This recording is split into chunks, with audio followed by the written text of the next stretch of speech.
about 10 days after 9/11, I went through the Pentagon and I saw Secretary Rumsfeld and Deputy Secretary Wolfowitz. I went downstairs just to say hello to some of the people on the Joint Staff who used to work for me, and one of the generals called me and he said, "Sir, you got to come in. You got to come in and talk to me a second." I said, "Well, you're too busy." He said, "No."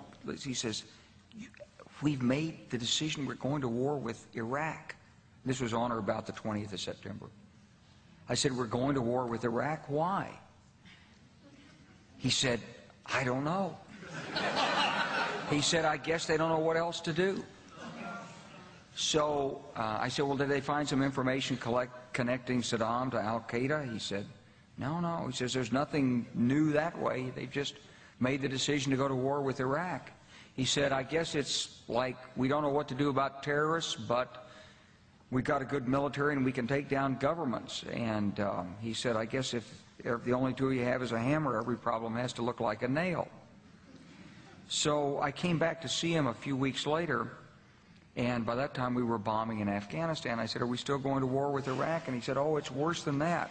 He said, he reached over on his desk, he picked up a piece of paper, and he said, I just got this down from upstairs, meaning the Secretary of Defense's office today, and he said, "This is a memo that describes how we're going to take out 7 countries in 5 years, starting with Iraq and then Syria, Lebanon, Libya, Somalia, Sudan, and finishing off Iran."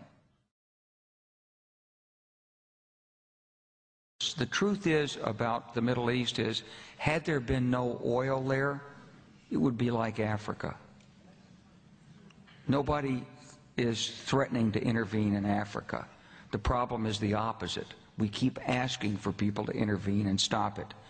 And there's no question that the presence of petroleum throughout the region has sparked great power involvement.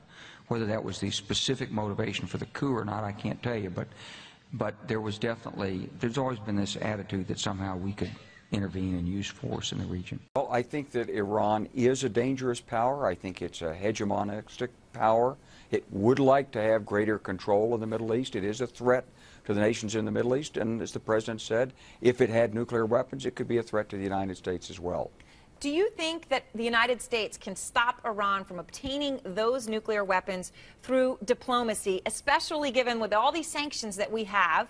I was in Iran a few months ago. They seem to get plenty of what they need, in part from, well, places like China.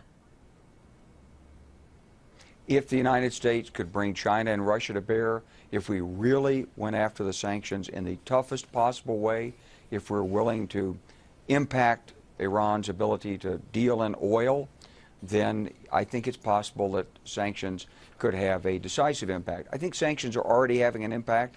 I think there's no question that we've made it tougher on the Iranian regime, but it's clear that the Iranian regime seems determined to move ahead.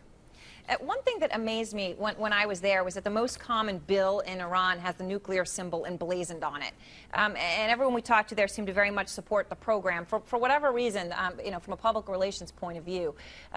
So does that mean that this really becomes inevitable, that the people there are willing to make the sacrifices that are needed to pursue a full nuclear program?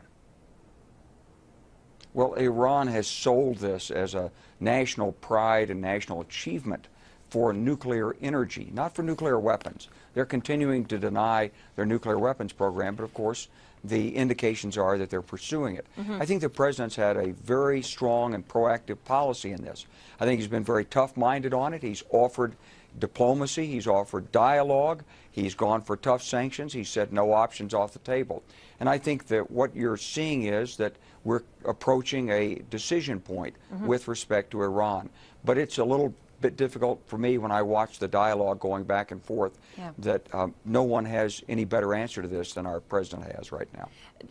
General Clark, do you think that America could go to war in Iran right now if we needed to? Because there are plenty out there who say we can't. Military is overextended. We have cuts hitting our military, that the bluff of the United States could be called if military force in Iran were required. We don't have what it takes. Well, we wouldn't be going into Iran to occupy Iran.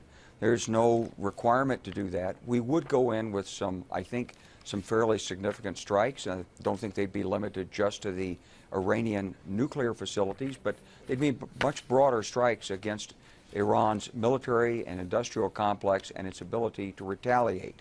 Now, ultimately, we know the Iranians have a worldwide terrorist network. We know they would attempt to respond using terror, but I think that the overwhelming power of the United States would be very, very effective against Iran's conventional and unconventional military capabilities, especially in the Persian Gulf and in Iran. All right, General Clark, thanks so much for joining us. We appreciate it.